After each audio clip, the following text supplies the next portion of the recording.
Shalom. Call Halayim La Yahweh Bashim Yahushai Bashim Rakakodash. Double honors to my teachers, the head apostles and elders of Great Millstone. And Shalom to for elect. This lesson was inspired by some great counsel I got from the brothers yesterday on various topics, whether it's, my anastrophe, just my general conduct in this ministry, dealing with Eve.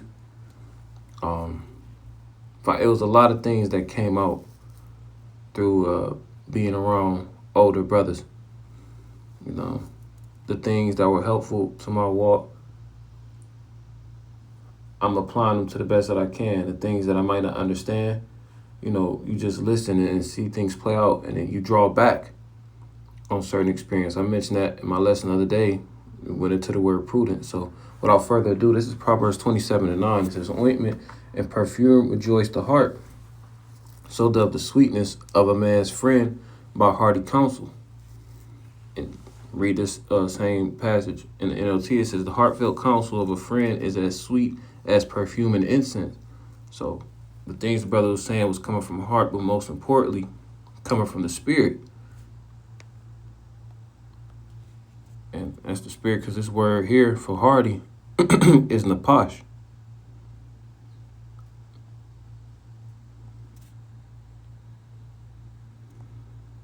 It says soul, that which breathes, the breathing substance being, soul, inner being of a man. Activity of mind, seat of emotions and passions, seat of appetites. Activity of character, and all these things, again, we attribute to the spirit of Yahweh Bashim outside the Rachakodash being in us in order to give meaningful counsel.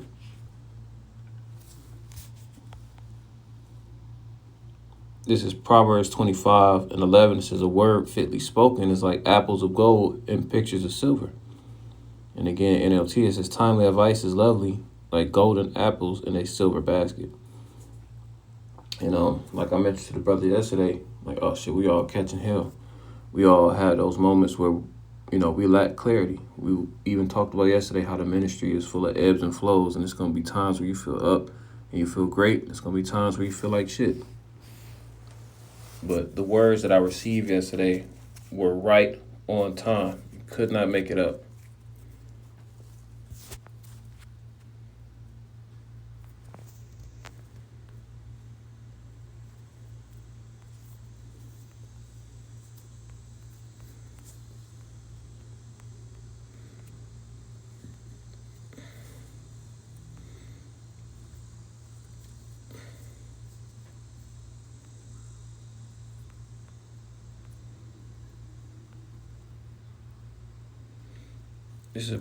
Wasn't what I was looking for, but it's the spirit. This is Proverbs 1:5. It says, a wise man will hear and will increase learning.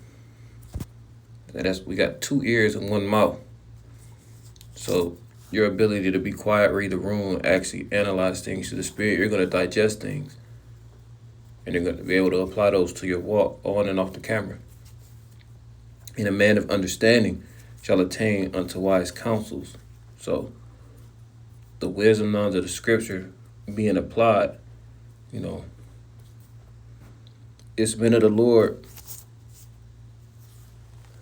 that are helping you apply the wisdom, either through past mistakes or another perspective.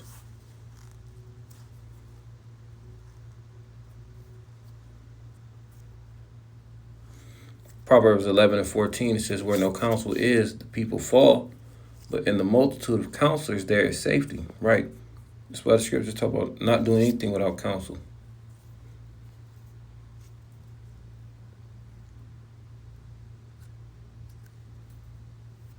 This is Proverbs 8, and I started 12:11.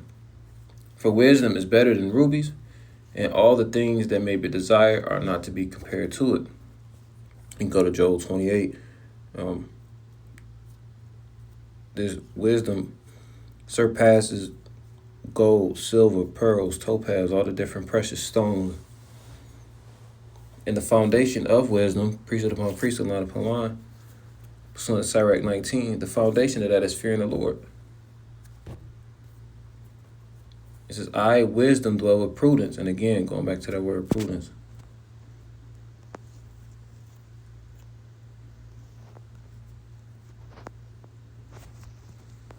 The ability to govern and discipline oneself by the use of reason. Sagacity, that root word being sage, or shrewdness in the management of affairs. Skill and good judgment in the use of resources. And caution or circumspection as to danger or risk. So thinking.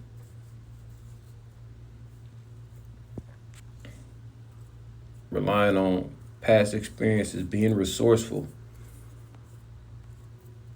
Exercising authority in a righteous manner.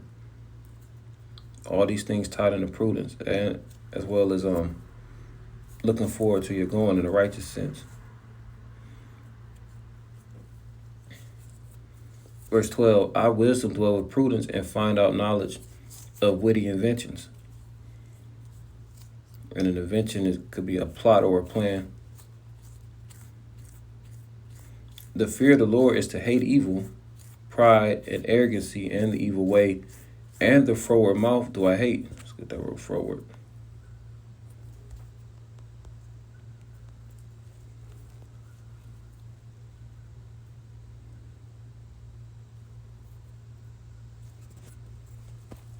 Habitually disposed to disobedience and opposition.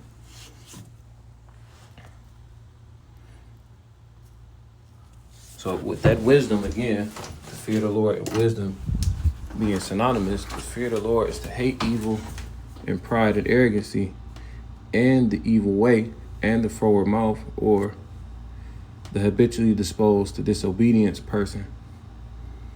The opposition, the ops. These are the things that the Lord hates. Verse 14, it says, counsel is mine and sound wisdom. Who does it belong to? Wisdom, Sophia. Ultimately, it belongs to us. But again, just reading within the context. Counsel is mine and sound wisdom. I am understanding, I have strength.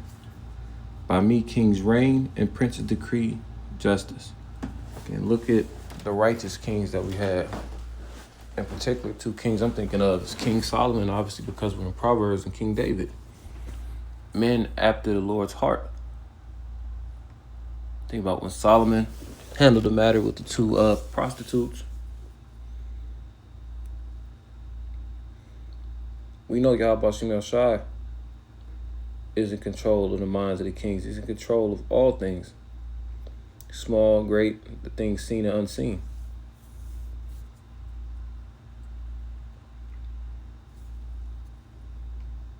But that counsel, that's what's important. And good counsel can benefit you. The Merriam-Webster for that, advice given especially as a result of consultation. He was unwise to reject my counsel, a policy or plan of action or behavior, deliberation, consultation. Purpose, guarded thoughts or intention.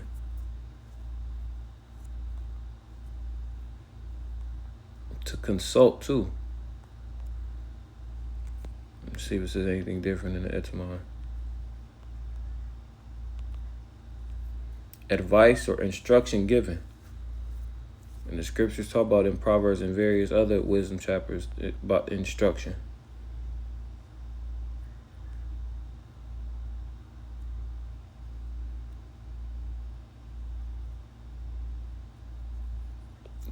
Proverbs 8 and 10, receive my instruction and not silver, and knowledge rather than choice gold. So, you can down and read this whole chapter, but the point being that counsel is very important. The things that brothers say, because guess what? That man that's talking to you is not just a regular man. Through faith, we believe that we are the prophets. And that's how the Lord communicates with people.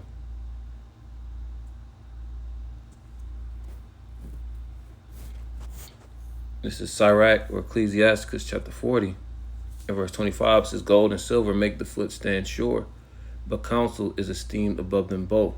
Right? The things within the realm of wisdom, those things are invaluable. You cannot put a price on the wisdom and understanding that you get from being in the spirit, from reading these scriptures and actually living them out and understanding them. So when it comes to the things that brothers say, listen. Attain to the wise counsels that you hear from brothers, whether it be on a video epistle or whether it be, you just around a brother and you soaking up game. So I brought this out. This was edifying. And until next time, shalom.